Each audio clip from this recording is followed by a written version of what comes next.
Are you scared? Good, because you're on Scare Tactics. Howdy, hello, how are you doing? My name is Victoria. If you're new here, if you're not new here, welcome back. Very happy to see you. I am a singer-songwriter who wants to learn and open up more conversations about music. Today, we are opening up the conversation on what makes scary music scary. It's time for spooky, it's time for skeletons and ghosts, and of course, the devil. I am fully ready to jump into this, so without further ado, let's talk about it.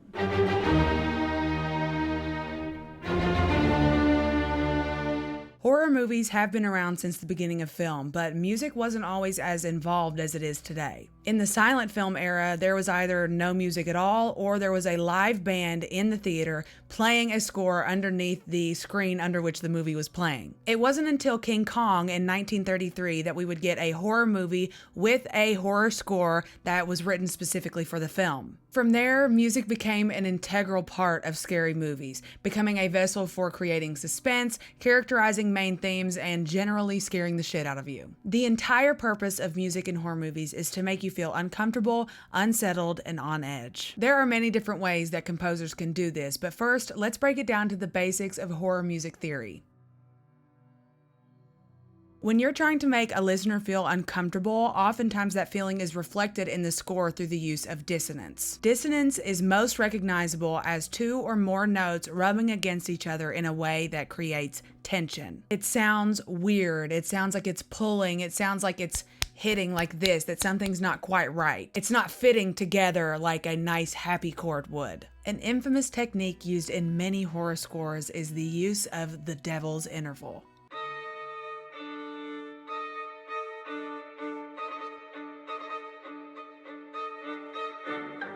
The less scary name for that being a tritone. It was originally dubbed the devil's interval for being unpleasant to the ears. I'm going to put links in the description to more in-depth music theory videos that can explain this better than I can, because even though I'm literally about to graduate with a degree in music, I suck at music theory. For our intents and purposes, a tritone, or the devil's interval, is an interval made up of two notes that are 5 half steps apart, creating a dissonant sound and a need for those notes to be resolved up to or down to the notes that are surrounding them.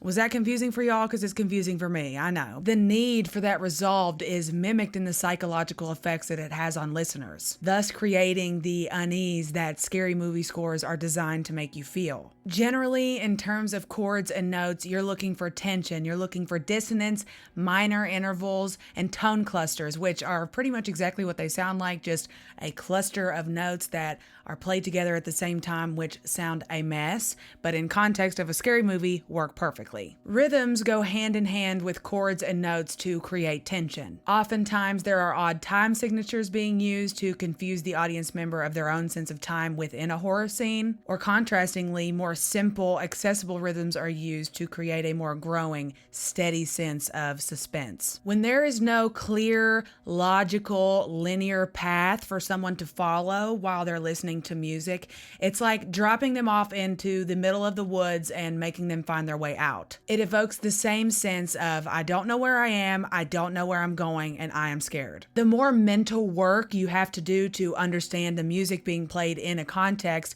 it's the more actual physical stress it's putting onto your body. It's a natural human reaction. Your body has human instincts to want to run away or flee when you're attacked, and horror movie scores are designed and built to attack all of your senses at once. Composers will not only stretch the limits of notes and soundscapes, but they'll actually stretch the limits of instruments themselves. They'll use different materials in woodwinds or guitars to actually pluck the instruments to make a what should be familiar sound, like a guitar, sound completely unfamiliar and take you out of what you know. Sounds like thumps and bumps and clangs and bangs are all used in tandem with pitches, rhythms, and everything else to create a soundscape of distortion and dysphoria that makes you uncomfortable as an audience member. In the 80s, movies like The Shining and Friday the 13th started using synthesizers in horror movie music. This created a unique opportunity for these scores because synthesizers oddly mimic the sound of string instruments and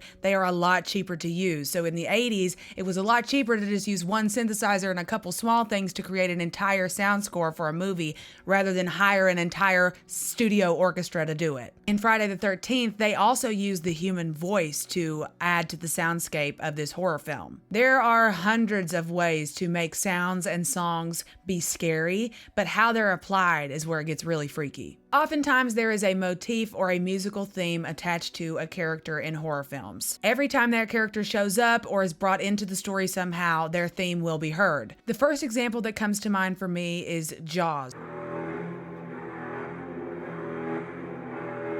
They use that minor interval to create that sense of unknown, where am I going? Then they use the rhythm to let you know just how close that shark is, building up the anxiety by the second. Another super famous horror movie theme is Michael Myers. Last but not least, the one that set the standard for pretty much everybody, Psycho.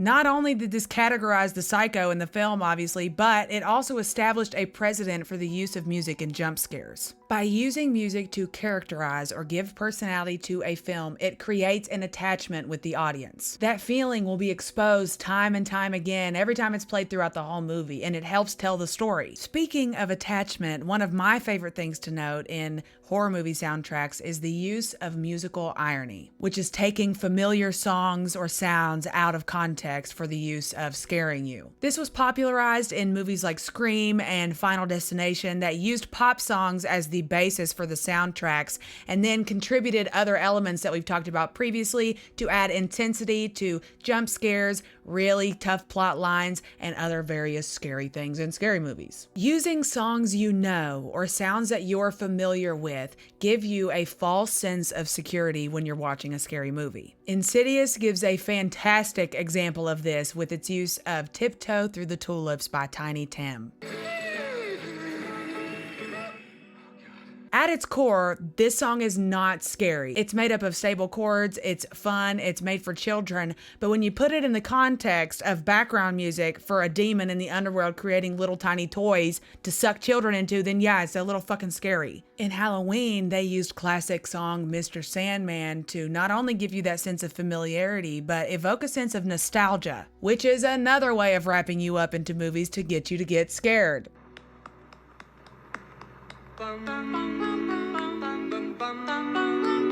This is the same reason why children's songs are scary in horror movies and why religious music is often used in scary movies surrounding the topics of possession or paranormal activity. Musical irony bets on what you know and uses it against you in order to put you in a position to be scared. Every point of horror music all boils down to making you feel unstable, so that at every turn during the movie, you never know what's coming next. More often than not, in any given horror film, you'll be able to pick out aspects of many different things that we talked about today if you listen close enough. No matter what methods are employed, horror music scores are designed to prey on your deepest fears and your closest comforts. The music is built and created with the purpose of removing you from what you know and forcing your senses to navigate the landscape of the scary music, the scary situation, and the horror of it all. Basically, it's all a beautifully horrifying trap of adrenaline and stress, and I personally can't get enough. My question for you this week is, what is your favorite scary movie, and have you paid attention to the soundtrack? Or what's your favorite scary movie soundtrack? If you did have a good time hanging out with me and you want to hang out more every week maybe, you can go ahead and hit subscribe, hit like, and turn on post notifications so you are the first at the function for next week's video. For more on horror music theory, you can check out the links that I have in the description below. I'd love to hear your thoughts on today's video and what you'd like to see from me going forward as we finish up this beautiful spooky month of October. We recently hit 1K subscribers on here, and I just want to say thank you and welcome to all the new people. Thank you to everybody who stuck around with me this whole time and been on this journey of figuring out this content with me. I'm literally having a ball. I love this. I'm having so much fun. Don't forget to follow me on Instagram and TikTok and Twitter so you can keep up with the latest. I do a lot of polls on there for content, but now that we have the community tab, make sure you check that out because I'll be talking on her all the time. That will be where I'll do discussions, announcements, and a lot of polls on what's coming up next. So make sure you check that out. Again, thank you so much for watching and hanging out with me. I am so grateful for you. I hope you have a wonderful rest of your night, evening, day, whatever time it is that you're watching this. You're very much appreciated, and I will see y'all next week.